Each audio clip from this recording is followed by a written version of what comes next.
Okey, kita sambung soalan 4. Soalan 4, Raja menunjukkan pergerakan bahan es melalui membran plasma. So, kita tengok di sini membran plasma, Q ni pembetulan lah, bukan Q tetapi S.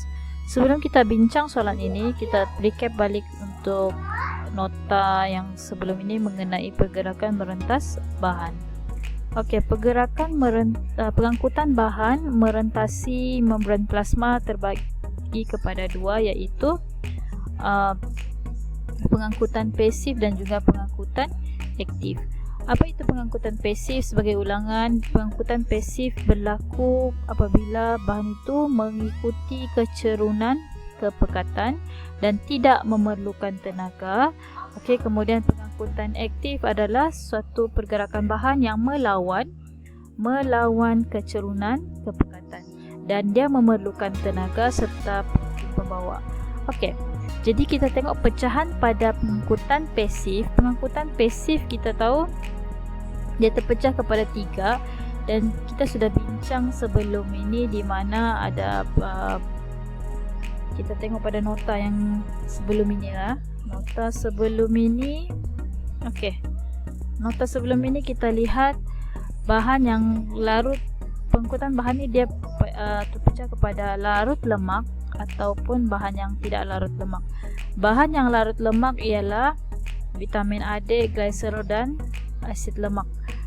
Okey, vitamin A, D, gliserol dan asid lemak ini dia boleh lalu pada fosfolipid sebab dia larut lemak. Jadi ini adalah kategori bahan-bahan ini merentasi membran plasma secara resapan ringkas. Begitu juga dengan karbon dioksida dan juga oksigen kerana saiz yang kecil. Namun begitu untuk molekul air kita tidak panggil dia resapan ringkas, tapi kita panggil dia sebagai resapan osmosis. Okey. Dan kita sudah belajar juga sebelum ini, bahan tidak larut lemak dan bersaiz besar, dia tidak boleh lalu secara mudah dan dia perlukan bantuan protein, jadi dia dipanggil sebagai resapan berbantu. Okey, jadi kita tengok balik nota ini. Okay, jadi kita tengok resapan ringkas melibatkan karbon dioksida, oksigen dan juga bahan larut lemak seperti vitamin A, D, gliserol dan juga asid lemak. Okey. Kemudian resapan berbantu pula adalah glukosa, asid amino dan ion mineral. Okey. Yang kita tengok tadi itulah Na plus apa semua tu. Kemudian osmosis hanya melibatkan air.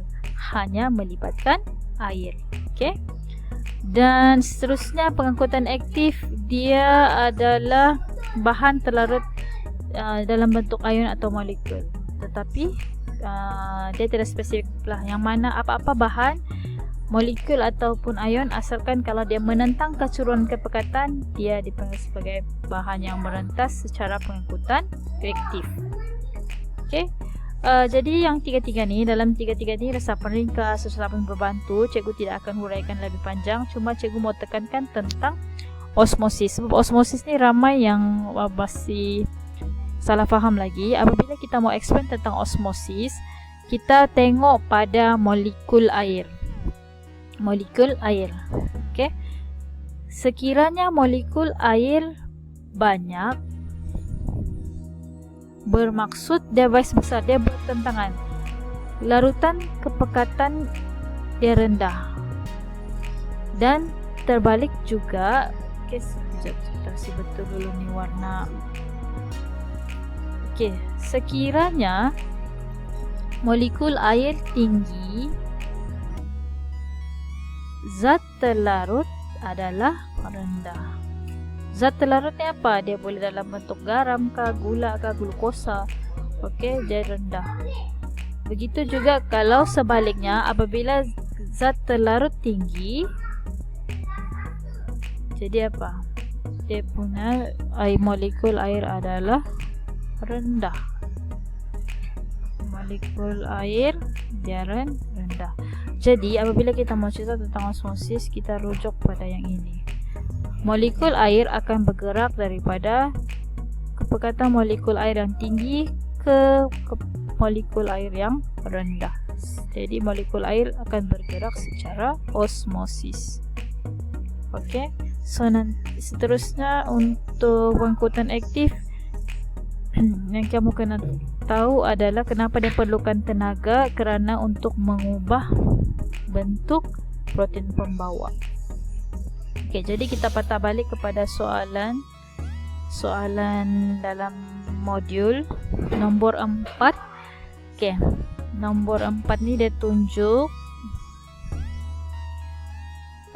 kemudian di sini kita tahu arah pergerakan macam ni daripada kecurunan yang banyak kepada sikit. Jadi dia mengikut kecurunan kepekatan. Jadi dia adalah pasif. Okey, jadi kita pilih mana satu pengangkutan. Kita cuba cancel off dulu mana yang jawapan tidak ni. Of course pengangkutan aktif ini dia bukanlah pilihan jawapan, jadi kita boleh cancel dah. Okey. Kemudian kita tahu dia melalui protein. Jadi dia adalah resapan berbantu. Jadi jawapan sepatutnya ialah D. Okey, nombor 5. Nombor 5 dia bagi tahu maklumat berikut menerangkan sejenis pergerakan molekul-molekul merentasi membran plasma. Okey, molekul bergerak meneruni kecurunan kepekatan.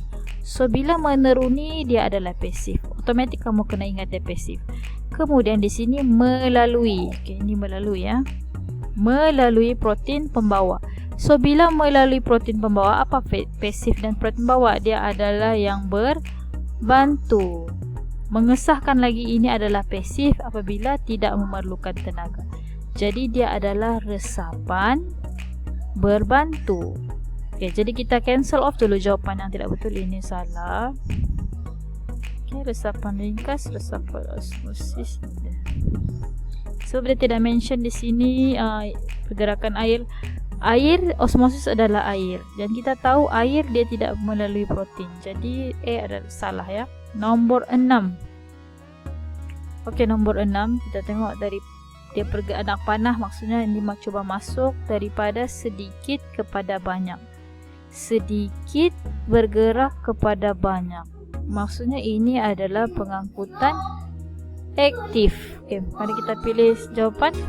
Osmosis salah. Of course resapan ini semua adalah pasif. A, B dan D adalah jenis pengangkutan pasif. Automatically itu bukan jawapan dia. Jawapan yang betul ialah C.